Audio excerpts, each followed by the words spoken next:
What is up, YouTube? Today, we're going to have a little chat about cars. We're going to open the video with some chat about some new Ford vehicles, a new Jeep vehicle, and with this trend, seemingly all trucks, also a Lamborghini. Then we're going to close the video with some chat about where my head's at with the car search and what I'm thinking on that regard. So first things first, let's talk about Jeeps. I like the way they look, but they are so slow. If you've ever driven a Jeep, a modern Wrangler, it just can't get out of its own way. The modern Jeep Wrangler is terribly slow. It's got plenty of torque, I guess, if you put it in low gear, but if you're not using it for crawling like most people that own Jeeps do, it's just not very practical for the roads. It's just that slow. But I read today that Jeep's finally putting or considering putting a V8 back in the Jeep Wrangler. So the new V8 Jeep has stated is going in their Wrangler is a 450 horsepower, 450 pound-feet torque V8. And that will make that Jeep an entirely different vehicle. We're expected to see it in the Gladiator and the standard Wrangler, 4 and 2 doors, so that'll be cool. It's really just an engine the Jeep has needed to do for a while. The V6 just isn't right. It's just not got enough oomph to pull the big vehicle around. I think it's just long overdue, so I'm very, very excited to see the Jeeps finally bringing back a V8 in one of their cars. Next on the list of things to talk about, Ford is coming in with some complete fire. I don't know if you've seen any renders of the new Bronco, or not even necessarily renders anymore, but the new Bronco, both again 2 and 4 door, looks sweet. I'd buy that over a Jeep any day. It's a good looking SUV. And it unfortunately doesn't come with a V8, which might leave me feeling the same way I felt about Jeeps for years, where it's just underpowered and needs a V8.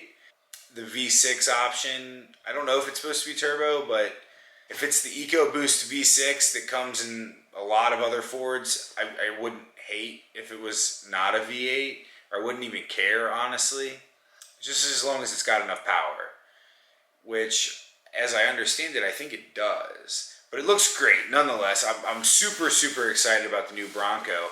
And then today I found out some even cooler news that probably a lot less of you know about. Ford's coming out with I believe it's supposed to be called the Maverick.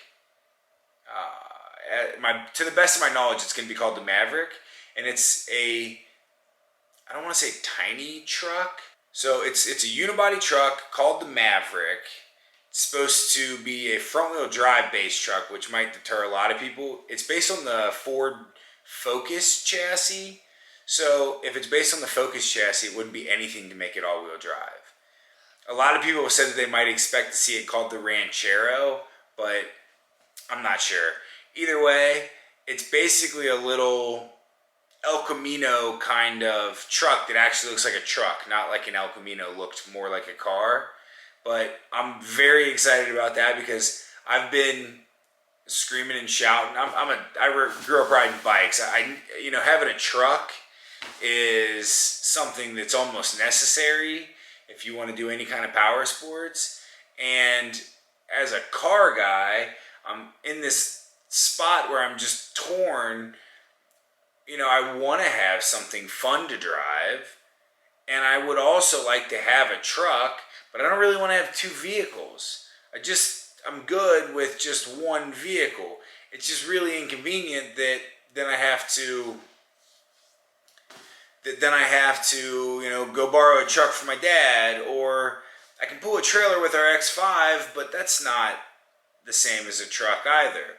So the idea that Ford might be bringing out a vehicle that could fill both voids in my life would be, I don't know, I'm just so excited about it. I literally just read about it maybe 15 minutes ago when I was gearing up to start this video, and I got really, really excited about it. So More details on that as soon as I hear them, of course. I'm gonna, as excited as I am, I'll definitely keep up with what's going on with the Ford Maverick.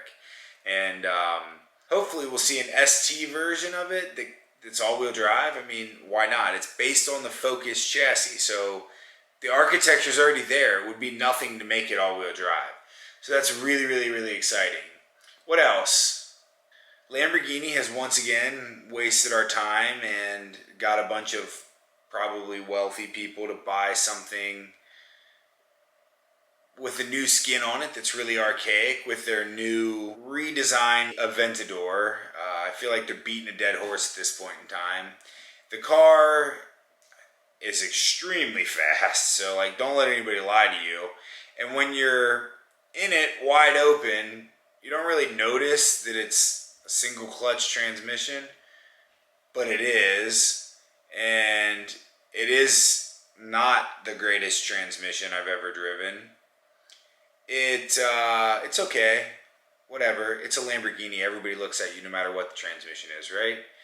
And it's fast, but they've made like 5 or 10 different cars based on the Aventador chassis, and at this point, the Huracan is such a better car. Why don't they make something that's based on the Huracan but with way more power?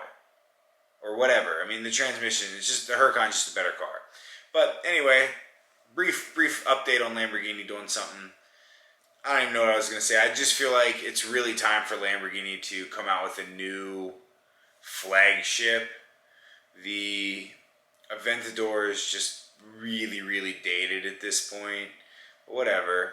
The last thing I want to kind of touch base on is my car plans. So